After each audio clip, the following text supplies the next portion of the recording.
5 minutos atrás. El príncipe Eduardo destroza las acusaciones de Meghan Markle, un rechazo público que sacude los cimientos de la monarquía. Mientras el duque de Edimburgo, el leal, defiende con firmeza el legado institucional, Meghan, con su podcast, resucita un guión de división y drama. Yo veo una guerra abierta. ¿Realmente le robaron sus derechos? ¿Hubo una campaña encubierta familiar?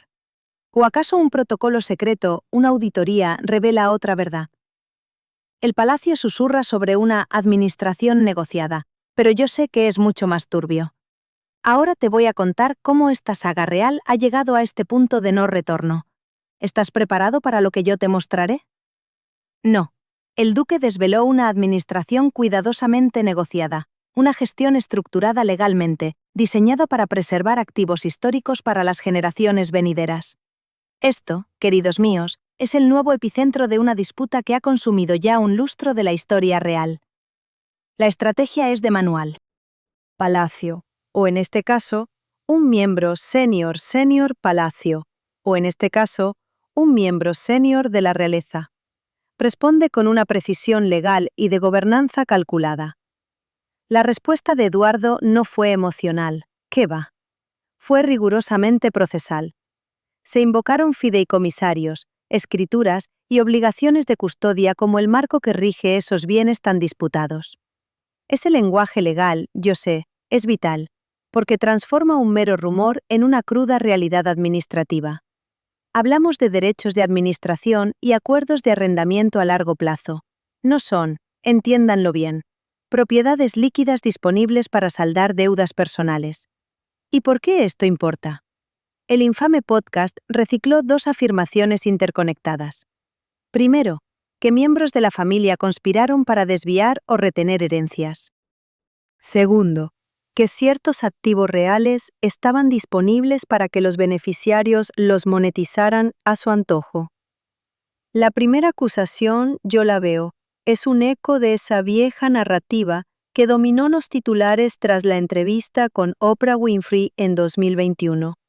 La segunda, por desgracia, alimenta un mercado de acreedores y comentaristas oportunistas que equiparan la herencia con dinero en efectivo instantáneo, una visión tan vulgar como errónea. La réplica de Eduardo, magistral, apunta directamente a ambos puntos. Aclaró que el instrumento central en cuestión, el arrendamiento a largo plazo de Bagshot Park, es un acuerdo legalmente vinculante de 150 años. Confiere un interés de arrendamiento transferible significativo, sí, pero uno que está arraigado en estrictas limitaciones contractuales y en las expectativas de custodia. Los informes públicos citan la propiedad como una mansión de aproximadamente 120 habitaciones en unas 51 acres. Los resúmenes de prensa de la transacción apuntan a una prima única de alrededor de 5 millones de libras esterlinas para extender el arrendamiento, generando una posición económica que los comentaristas estiman en un equivalente de mercado aproximado de 30 millones de libras, según suposiciones de valoración y usos permitidos. Esas valoraciones, lo sé, crean titulares jugosos, pero no son lo mismo que capital libre y sin cargas. La declaración de Eduardo también puso de relieve el lado institucional de su herencia. La reivindicación del duque sobre elementos de la red benéfica de su padre, los programas y patrocinios que forman el ecosistema del Premio Duque de Edimburgo, no es, por Dios, una línea de comercio. Es un bien público en funcionamiento. El premio opera en aproximadamente 140 países con cientos de miles de participantes anualmente. Su valor es reputacional y programático, no un simple activo líquido para ser derrochado.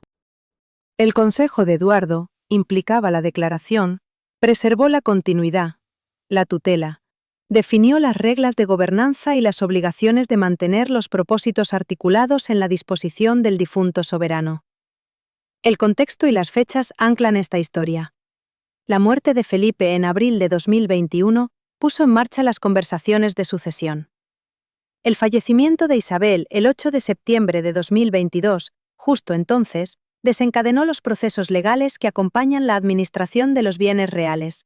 incluyendo esas tradiciones que permiten que los testamentos de los miembros de la realeza permanezcan sellados al registro público.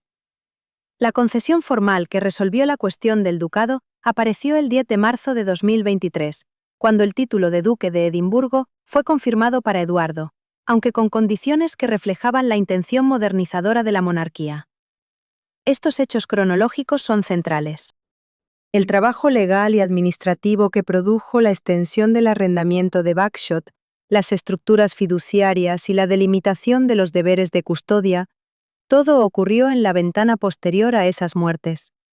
Un periodo donde los acuerdos confidenciales y las presentaciones formales, y no los comunicados de prensa sensacionalistas, dieron forma a los resultados. La postura pública de Eduardo es doble: guardián firme del legado y refutador de lo que él, con razón, llama narrativas instrumentalizadas.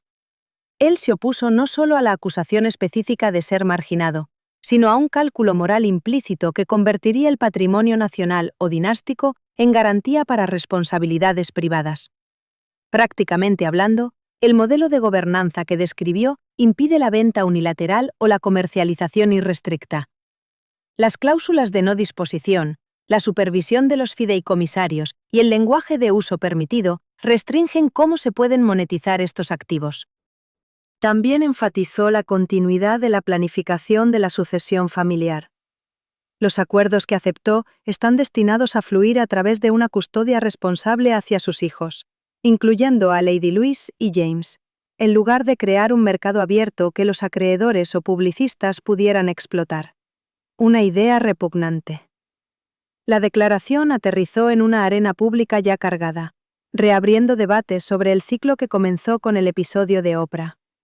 En aquel entonces, la simpatía pública por Meghan, ¡ay, qué ingenuidad!, catalizó un daño reputacional para figuras como la princesa Catalina. Ahora, un correctivo inverso se ha estado desarrollando. Disculpas y reevaluaciones, públicas y privadas, han restaurado algo del terreno reputacional a Catalina y a otros, y la audiencia es, por fin, más escéptica ante patrones narrativos repetidos. Los comentaristas que observaron el intercambio del 3 de febrero trazaron una línea directa. Este podcast, Lo Veo Claro, se parecía al manual de 2021 en estructura y cadencia, una alegación emotiva amplificada antes de que se reunieran los hechos legales. Y la respuesta tranquila y centrada en documentos de Eduardo, yo sé, tenía como objetivo socavar exactamente esa dinámica destructiva. Finalmente, la refutación de Eduardo fue respaldada por aliados dentro de la institución. Los informes, y yo los he visto, atribuyen al príncipe William el haber intervenido para estabilizar la gobernanza, y a Sophie, una verdadera joya, el haber instado a un enfoque de preservación primero, que prioriza la continuidad sobre la liquidación impulsada por los titulares. El efecto político es claro. El Palacio está posicionando la administración como el principio definitorio del patrimonio, no como una propiedad sujeta a caprichos. Para aquellos que esperaban una narrativa de monetización rápida para resolver deudas privadas, esa expectativa ahora choca con una arquitectura legal intencionalmente diseñada para negar ese atajo. En el corazón de la disputa, yo les digo, se asienta un conjunto de instrumentos legales exigibles, no activos para chismes que puedan ser volteados de la noche a la mañana. El instrumento más noticiable es el arrendamiento a largo plazo que rige Bagshot Park. Los documentos confidenciales, yo los he visto, revelan que el acuerdo de Bagshot Park se prolongó. Justo entonces, a mediados de los 2000, se extendió a un contrato de arrendamiento de 150 años. Esto implicó una prima inicial. Frecuentemente se menciona que fueron 5 millones de libras. Creó, en esencia, un usufructo a muy largo plazo. Y un alquiler simbólico, eso sí, continuo. Esa estructura asegura una posición económica sólida y perdurable. Los analistas lo traducen en valoraciones llamativas. Comparaciones de mercado, yo las he analizado, sitúan el equivalente de capital real en decenas de millones. Frecuentemente se citan unos 30 millones. Pero, y esto es vital, está estrictamente limitado por términos contractuales. También por las severas restricciones de la corona. Un informe de 2007 detallaba esto minuciosamente. ¿Por qué es legalmente crucial? Un arrendamiento a largo plazo no es lo mismo que la propiedad plena. Los derechos de arrendamiento pueden ser muy comercializables, pero están regidos por estrictos pactos y por cláusulas de uso permitido. A menudo, también por condiciones de terceros. Esto incluye obligaciones de mantenimiento y de obtener el consentimiento de la corona o los fideicomisarios para cambios importantes. Yo veo la letra pequeña en cada documento. En el caso de Buckshot, los informes públicos revelaron las cifras.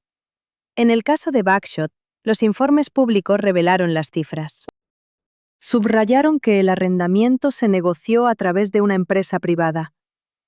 Un memorándum interno de 2008, yo lo sé, confirmaba esto. Incluía condiciones que restringen cómo se puede usar y transferir el activo. En resumen, el activo es valioso económicamente, pero está gravado. Por lo tanto, no es una simple hucha para pagar deudas. No es una solución fácil para algunos. Estrechamente vinculados están los acuerdos fiduciarios y de gobernanza. Estrechamente vinculados están los acuerdos fiduciarios y de gobernanza. Estos rodean los elementos caritativos y personales, los que se dice que provienen del difunto príncipe Felipe y de la reina Isabel II. El Premio Duque de Edimburgo y sus patronazgos asociados son entidades institucionales. Tienen fideicomisarios. Poseen presupuestos operativos y claros objetivos legales. Educación, desarrollo juvenil. No son una partida del balance que se traduzca en efectivo de una sola vez. Yo veo esto con una claridad meridiana. El premio, yo lo sé, opera en unos 140 países. Registra cientos de miles de participantes cada año. Su valor es programático y reputacional. Está sujeto a deberes fiduciarios, no a la libre disposición por un único heredero. Ese marco institucional fue fundamental para la corrección pública de Eduardo. Él fue impecable. Son legados administrados con un propósito público, no para el capricho de algunos. A continuación, el contexto de los testamentos reales. Esto explica por qué el público debe tratar con cautela los primeros informes y las afirmaciones de podcasts. La jurisprudencia del Reino Unido permite esto. La práctica posterior también. Los testamentos de la realeza pueden ser sellados por periodos prolongados. La destacada decisión de 2021, yo la recuerdo perfectamente, fue mantener el testamento del Duque de Edimburgo confidencial, hasta por 90 años. Esto estableció un precedente procesal y un mecanismo para proteger la privacidad de la transición. Una medida sabia. Esa misma cultura de confidencialidad lo explica todo. Como decisiones patrimoniales delicadas, yo las he seguido. Pueden ser acordadas. Los términos de fideicomiso, incluso las negociaciones de arrendamiento, y solo salen a la luz mucho más tarde. A menudo, vía filtraciones malintencionadas o divulgaciones impulsadas por la Ley de Libertad de Información. El régimen de testamentos sellados protege el proceso de liquidación interna de la familia. Y sí, complica la verificación pública inmediata, pero es una salvaguarda. Lo que el panorama legal significa para los acreedores, yo lo sé, es directo y crudo. Especialmente para la narrativa de vender para pagar. Si el reclamo de un heredero es sobre un interés de arrendamiento o sobre una colección en fideicomiso con prioridad de propósito. Los tribunales y los fideicomisarios son improbables. Es improbable que permitan una venta unilateral. No es para satisfacer a acreedores privados. Los fideicomisarios tienen el deber sagrado de preservar el propósito. Los pactos pueden prohibir la enajenación, sin el consentimiento de coherederos o autoridades de la corona. Las propiedades vinculadas a la corona, yo lo he visto, a menudo conllevan restricciones de interés público. En la práctica, un acreedor garantizado que persigue el reembolso de un beneficiario se enfrenta a un muro. Primero debe litigar la forma legal del derecho. ¿Es usted un propietario absoluto? ¿Un arrendatario? ¿Un beneficiario de un fideicomiso? Luego, justo entonces, debe intentar penetrar las protecciones del fideicomisario. Es un listón muy alto, un proceso lento y, yo les digo, incierto. Un precedente judicial de 2024 emitió un aviso severo a estos intentos. La clarificación pública de Eduardo, en su declaración del 3 de febrero de 2026, destacó precisamente estas protecciones legales, con una autoridad innegable. Su objetivo fue desactivar la narrativa de venderemos la casa de mamá para saldar nuestras deudas. Una historia, yo sé, tan vulgar. Finalmente, el cronograma operativo. Muchos de los pasos legales críticos ocurrieron después de las muertes. La del príncipe Felipe en abril de 2021 y la de la reina Isabel el 8 de septiembre de 2022. Los meses y años siguientes presenciaron ajustes de fideicomiso, negociaciones de arrendamiento y acciones de consolidación de títulos. Un periodo, yo lo veo claro, en el que las presentaciones confidenciales y los acuerdos negociados fueron razonables y, sí, necesarios. En momentos de profundo duelo, se actuó con diligencia. Cuando ciertos términos de arrendamiento salieron a la luz, a través de informes y solicitudes de FOI. La óptica, yo lo sé, invitó a titulares burdos, con intenciones oscuras, pero el equipo legal de Eduardo y su declaración pública del 3 de febrero de 2026 lo reformularon. Esa óptica era la consecuencia de elecciones deliberadas de administración. Muchas de ellas incluyeron la aportación y la aprobación tácita de otros miembros de la realeza de alto rango. Ellos priorizan la preservación, siempre sobre la monetización. ¿Qué ejemplo? En conjunto, la arquitectura legal es inquebrantable. El arrendamiento a largo plazo, la gobernanza fiduciaria, los pactos de uso permitido y la práctica de testamentos sellados. Todo explica por qué la narrativa de convertir la herencia en efectivo inmediato es legalmente ingenua. Un informe de estrategia de 2025, yo lo sé, lo confirmó. También explica por qué la refutación mesurada y basada en documentos de Eduardo es tan crucial. Señala a los acreedores, a los comentaristas y al público. Las valoraciones llamativas no equivalen a efectivo disponible. La institución tiene capas de protección legal, diseñadas precisamente para evitar la monetización a corto plazo del patrimonio dinástico. Sabiduría pura. La tercera parte trazará cómo esas protecciones interactúan con las tácticas de los acreedores y cómo las declaraciones públicas de los Sussex pueden dañar su postura de negociación. Con prestamistas y contrapartes. Cuando los prestamistas privados y los acreedores oportunistas huelen un titular, justo entonces emplean un conjunto de herramientas rápidas, órdenes de congelación, órdenes de embargo, demandas de divulgación, peticiones de insolvencia, presión sobre contrapartes comerciales para ejecutar garantías. Yo veo su estrategia y sus consecuencias. En disputas comerciales ordinarias, esas herramientas pueden ser eficaces, pero no contra la arquitectura legal en capa, la que rodea al patrimonio dinástico. Son instrumentos contundentes, instrumentos que, yo lo sé, encuentran múltiples barreras. Barreras legales y equitativas. La realidad es fría.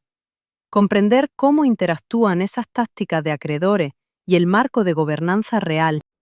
Esto explica por qué la reciente publicidad, la que viene de Meghan Markle y el príncipe Harry, en realidad daña la capacidad de los Sussex para negociar con los prestamistas.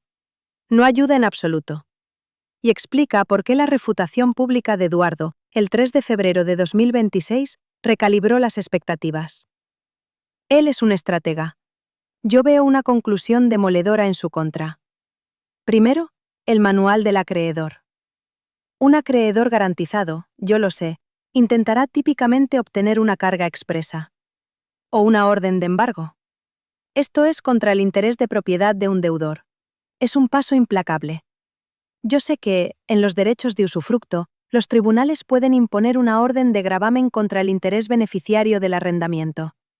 Un prestamista sin garantía, en su desesperación, podría solicitar una orden de congelación, una orden morba para evitar la ocultación de bienes mientras se espera un fallo. Justo entonces, buscaría órdenes de divulgación y, finalmente, peticiones de bancarrota o liquidación forzosa para asegurar el cobro. Los acreedores, sin escrúpulos, incluso intentan involucrar a terceros, pidiendo a los tribunales que reconozcan fideicomisos constructivos o que perforen estructuras fiduciarias, si ven indicios de acuerdos fraudulentos o de ocultación deshonesta. Pero contra estas tácticas, la realidad legal es implacable. El príncipe Eduardo, con su brillantez, ya lo había subrayado. La situación de Bagshot Park, por ejemplo, representa un derecho de usufructo a largo plazo. Se mantiene a través de vehículos corporativos y fiduciarios. Existen convenios expresos y cláusulas de uso permitido. Los fiduciarios tienen deberes ineludibles.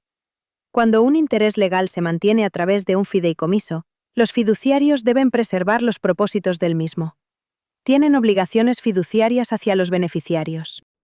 No pueden, bajo ninguna circunstancia, vender o transferir los bienes del fideicomiso. Esto no es para satisfacer las responsabilidades personales de un solo beneficiario.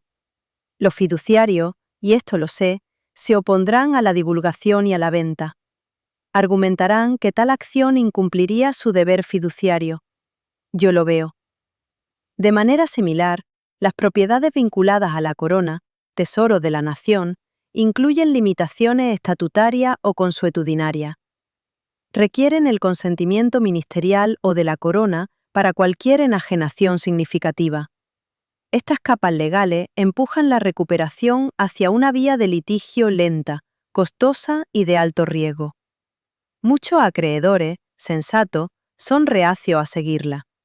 A menos, claro, que el deudor posea activos alternativos sin gravámenes. Esta distinción es crucial. Obliga a los acreedores a reevaluar a quién demandar y qué embargar.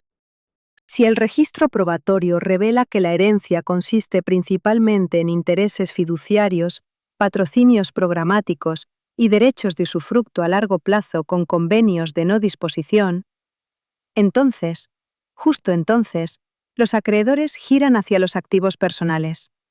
Buscan aquello que es verdaderamente accesible: contratos comerciales, cuentas por cobrar corporativas, depósitos bancarios y garantías personales. En el caso de los Sussex, sus declaraciones públicas, tan imprudentes, afirmando que podrían simplemente liquidar activos reales para saldar deudas, siempre fueron legalmente ingenuas. El príncipe Eduardo, con su declaración del 3 de febrero de 2026, dejó esto cristalino. Lo hizo en un lenguaje que los acreedores comprenden a la perfección. Los bienes que los reporteros citan con más frecuencia, yo lo sé, no son inmediatamente liquidables. Sin embargo, la retórica pública, tan dañina, altera este cálculo de tres maneras concretas. 1. Fuga de reputación.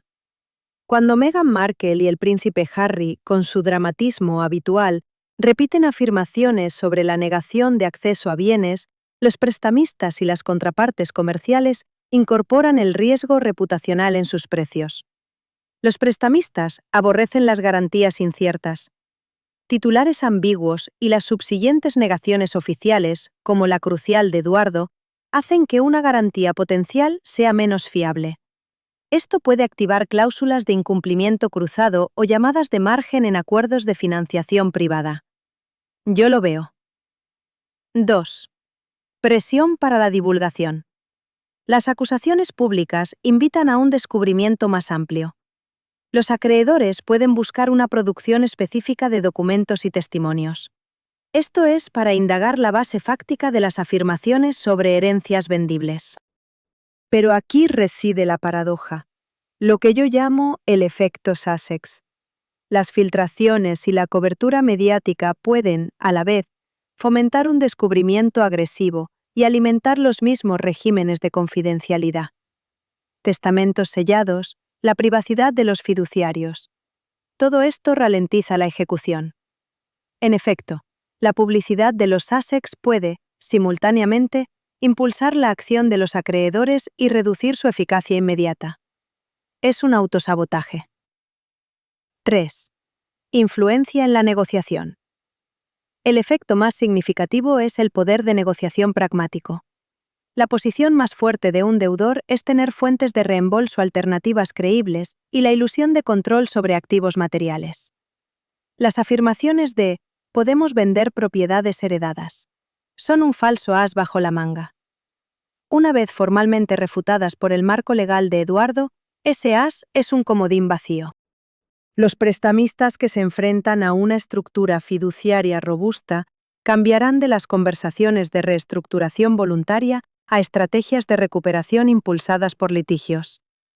Esto se dirige contra los bienes personales. Aumenta los costos legales para acreedores y deudores por igual. Pero, justo entonces, elimina la vía de acuerdo rápido que los Sussex quizás anhelaban. Existen, por supuesto, contraestrategias que los acreedores aún pueden emplear, pero yo veo las limitaciones prácticas de cada una. Un acreedor podría litigar para obtener una orden de gravamen sobre un derecho de usufructo. Es posible, sí.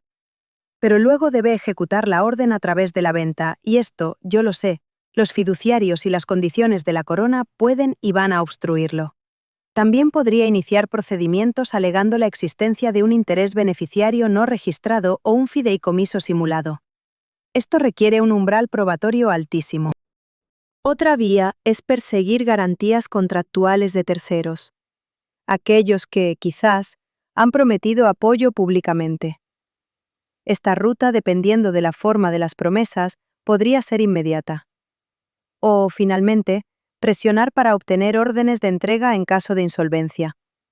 Efectivo, sí, pero solo si el individuo realmente entra en bancarrota. Todas estas opciones son lentas, costosas y, yo lo veo, inciertas frente a la arquitectura legal que el príncipe Eduardo describió. Finalmente, la estrategia pública de los Sussex, tan imprudente, reduce drásticamente su flexibilidad de negociación.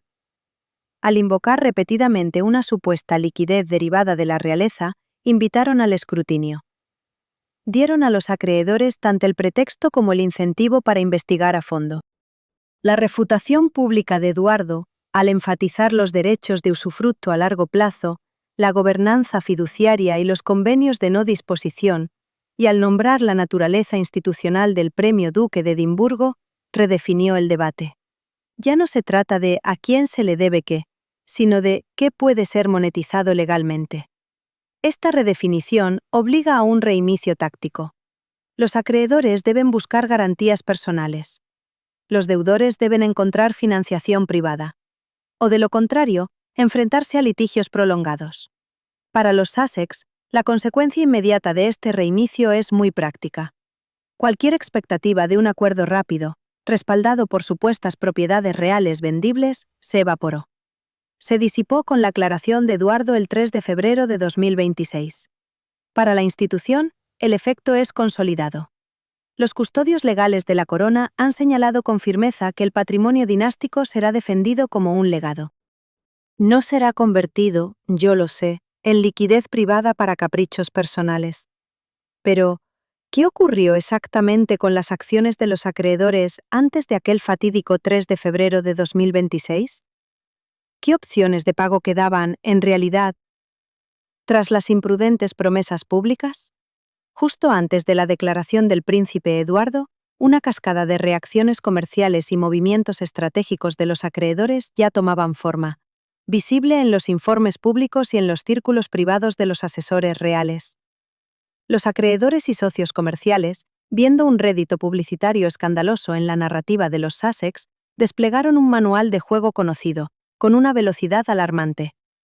Justo entonces, urgieron demandas de divulgación urgente, pasos de preservación de activos muy específicos y una presión discreta pero implacable sobre patrocinadores y socios comerciales para que aclararan su exposición.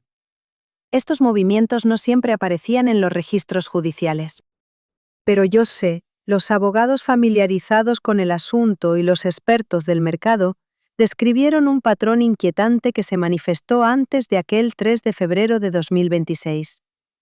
Primero, la presión inmediata, brutal, de los acreedores. Una mezcla de pequeños prestamistas y proveedores corporativos, según los informes. Emitieron cartas de demanda. Buscaban una divulgación previa a la acción sobre los supuestos activos pignorados de los Sussex, donde los socios sospechaban la existencia de garantías de terceros o activos comprometidos, exigían confirmaciones contractuales. Era una señal de la desesperación. Un puñado de financistas astutos exploraron preceptos de órdenes de congelación y gravámenes como estrategias de contingencia. No porque fueran fáciles de ejecutar contra intereses vinculados a la corona, no, sino porque podían generar una palanca de negociación inmediata y forzar a los Sussex a la mesa. Así lo veo yo. Segundo, la creciente ansiedad de patrocinadores y socios. Los socios comerciales, vinculados a compromisos de alto valor para hablar, conexiones de productos y proyectos mediáticos, realizaron rápidas auditorías de reputación. Algunas plataformas y agencias, según se informó, detuvieron los pagos, esperando una claridad legal. Otras exigieron garantías legales adicionales antes de adelantar fondos. La confianza se desvanecía. Esa cautela comercial tuvo un doble efecto devastador. Redujo drásticamente sus opciones de liquidez inmediata. Elevó el costo de la financiación de reemplazo. Los actores del mercado no solo valoran el riesgo crediticio, sino también el contagio reputacional.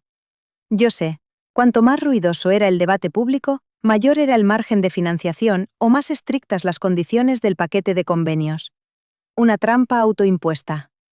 Tercero, el contagio reputacional y la revaluación del mercado. Las acusaciones públicas sobre el acceso a los activos reales crearon una narrativa volátil y peligrosa.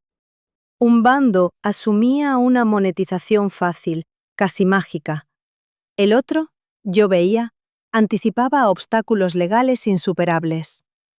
La aclaración pública de Eduardo sobre las estructuras fiduciarias, los mecanismos de arrendamiento de 150 años y las restricciones de administración desbarató, por completo, ese escenario de venta fácil. Justo entonces, en ese momento, tan pronto como ese marco legal se estableció, varias fuentes de préstamo revaluaron a la baja los valores de las garantías. Recalibraron las probabilidades de recuperación de forma drástica. En muchos casos, esto simplemente trasladó el conflicto de negociación. Ya no era una disputa sobre garantías, sino una investigación de activos personales. ¿Qué caminos de pago o resolución, entonces, seguían siendo realistas? Dada la arquitectura legal que Eduardo describió tan brillantemente, para las partes que antes afirmaban que podían monetizar las joyas de la corona o los derechos inmobiliarios reales, solo quedaba la liquidez personal y la refinanciación privada. Los deudores suelen recurrir primero a sus activos verdaderamente personales: depósitos bancarios, valores transferibles, participaciones de capital privado o bienes raíces no fideicomitidos. Con ellos buscan asegurar financiación puente. Cuando las afirmaciones públicas sobre una liquidez derivada de la realeza resultan ser huecas, el endeudamiento privado contra el patrimonio personal se convierte en la vía principal. Esto es sencillo, sí, pero limitado por el patrimonio neto líquido demostrable del prestatario. Una cruel realidad. Monetización corporativa o de marca. Si los individuos controlan entidades comerciales, marcas, productoras o propiedad intelectual, los prestamistas pueden tomar garantías sobre esos negocios operativos y flujos de ingresos futuros. Esos activos son, por supuesto, más fungibles que el patrimonio en fideicomiso. Por tanto, son garantías más atractivas. Yo lo veo claro. Garantía de terceros y patrocinadores de reputación. En algunos episodios reportados, amigos comprensivos o patrocinadores firman garantías condicionales. Proporcionan apoyo monetizado. Tales arreglos pueden ser rápidos, sí, pero dependen enteramente de la voluntad y la calidad crediticia del garante. Un acto de fe, si lo hay. Acuerdos estructurados y resoluciones mediadas. Donde el riesgo de litigio es alto, los acreedores y deudores a veces prefieren compromisos mediados. Esto incluye pagos escalonados, acuerdos de depósito en garantía o recuperaciones contingentes ligadas a flujos de caja futuro.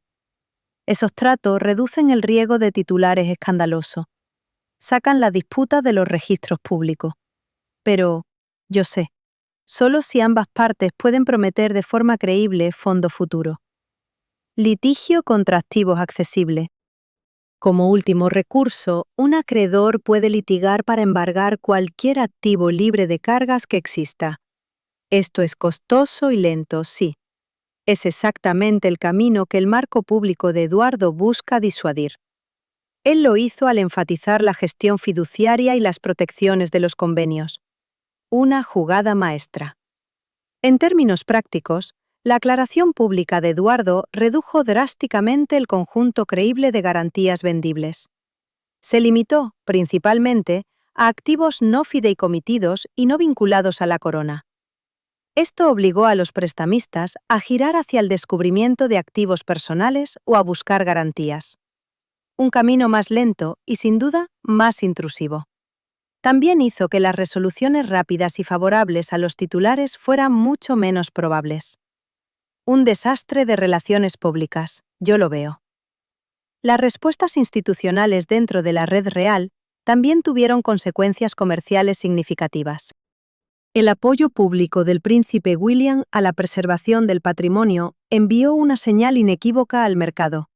Estos activos serán defendidos como patrimonio, no convertidos en liquidez privada para caprichos. La insistencia del príncipe Eduardo en los deberes fiduciarios reforzó esa postura legal inquebrantable. Al mismo tiempo, la postura pública de los Sussex, que repetía afirmaciones categóricas sobre una herencia y liquidez denegadas, debilitó su poder de negociación. Invitó a los acreedores a probar los hechos en los tribunales. Hizo que los socios comerciales fueran más conservadores. Un error estratégico fatal, yo lo veo. El enfrentamiento del 3 de febrero hizo más que establecer un marco legal. Reabrió un libro de cuentas reputacional que se ha estado equilibrando desde la tormenta de 2021. Esta última ronda es una prueba de la resiliencia institucional. Demuestra si la monarquía puede traducir las protecciones legales técnicas en una confianza pública restaurada. Y si las disculpas mediáticas y las contranarrativas realmente recalibran la simpatía popular, yo lo dudo. La memoria pública aún lleva la marca del punto de inflexión de 2021. En aquel entonces, una serie de declaraciones públicas explosivas cambiaron la simpatía general hacia Meghan Markle. La alejaron de parte de la institución. Un golpe maestro para ellos, un desastre para la corona. Ese repunte tuvo, justo entonces, consecuencias políticas inmediatas. El palacio, justo entonces, adoptó una postura defensiva.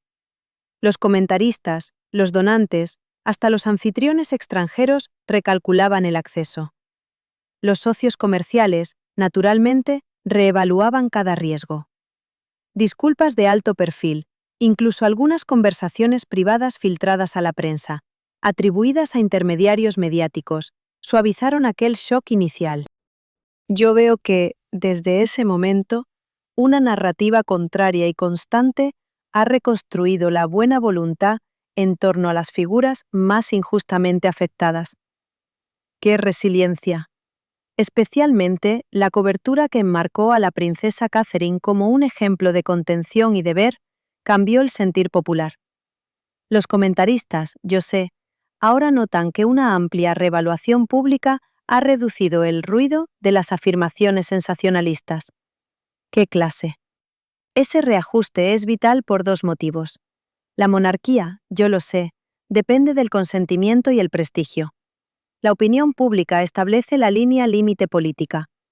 Cuando la confianza pública disminuye, la latitud operativa se comprime. La confianza restaurada, por otro lado, otorga a la institución más margen para insistir en las normas de administración, no en soluciones transaccionales.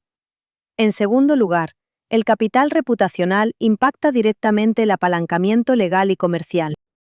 Los socios y prestamistas están mucho más dispuestos a respaldar acuerdos vinculados a la continuidad custodial si el público los percibe como preservación, no como mero oportunismo.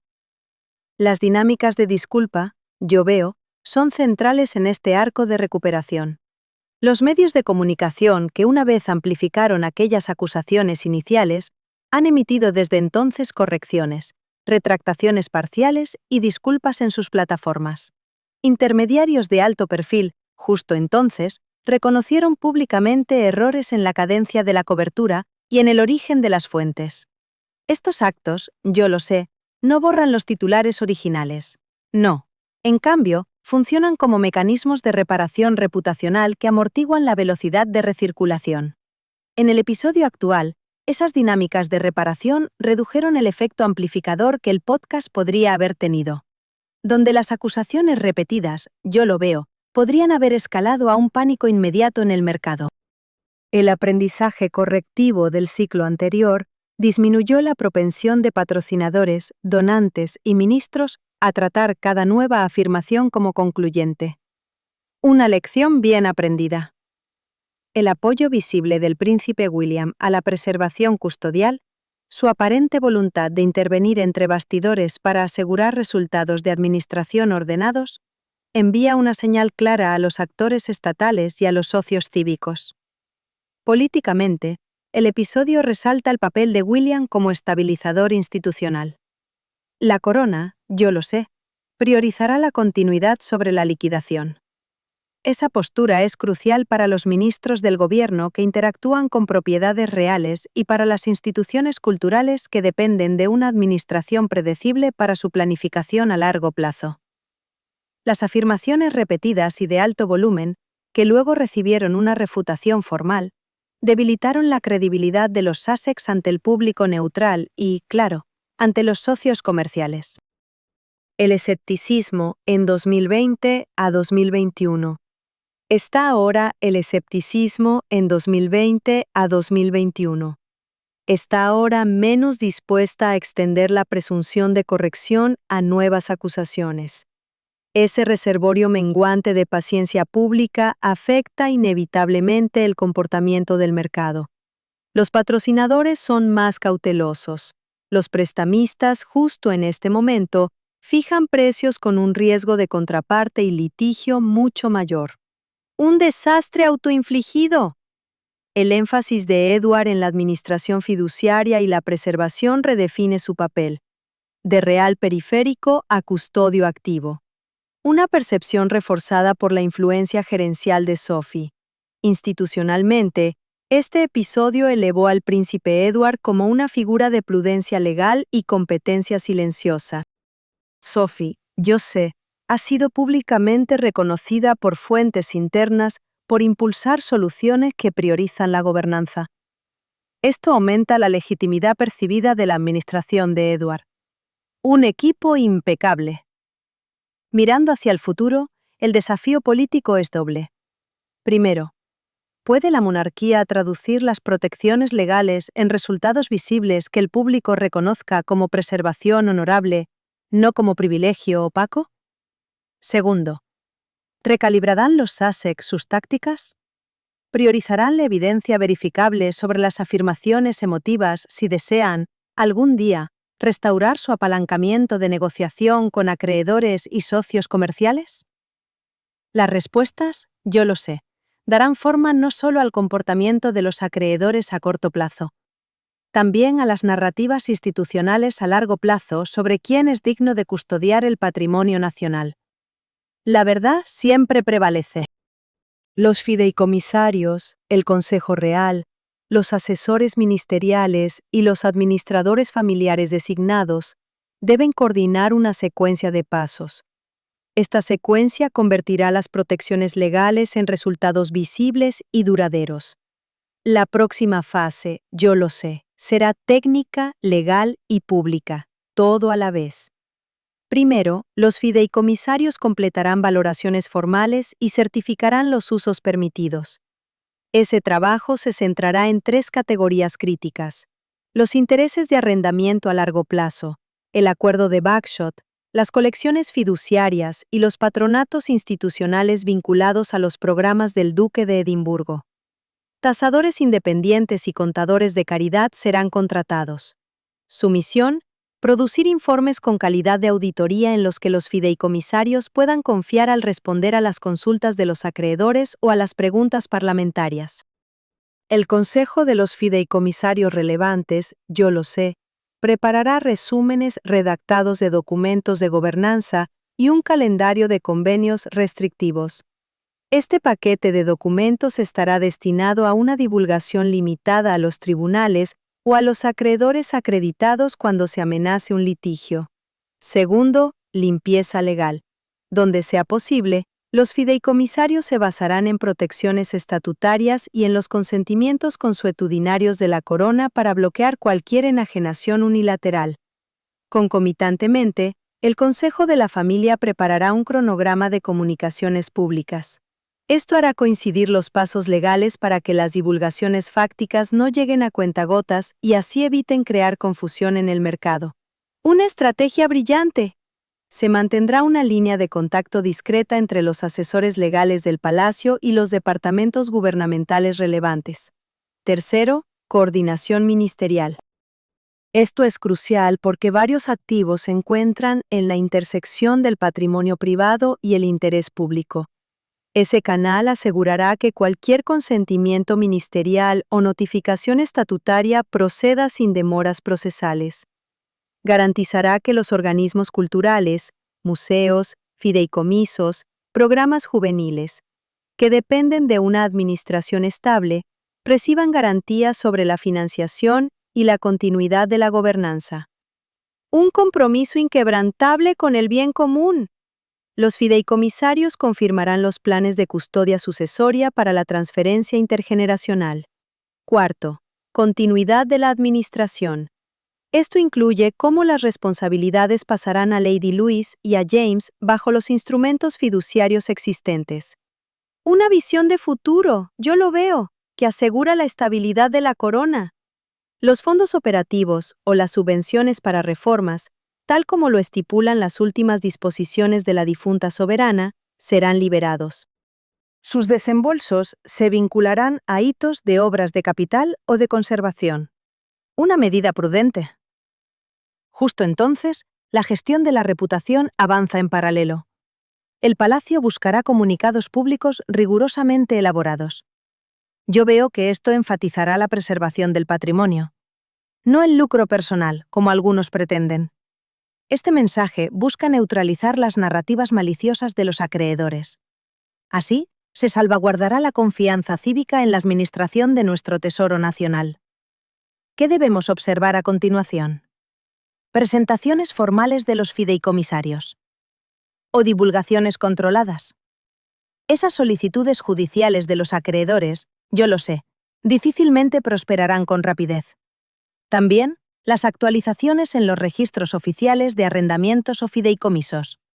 Estos son los indicadores concretos. Ellos determinarán si la declaración emitida a las 10 de la mañana del 3 de febrero fue un escudo legal definitivo.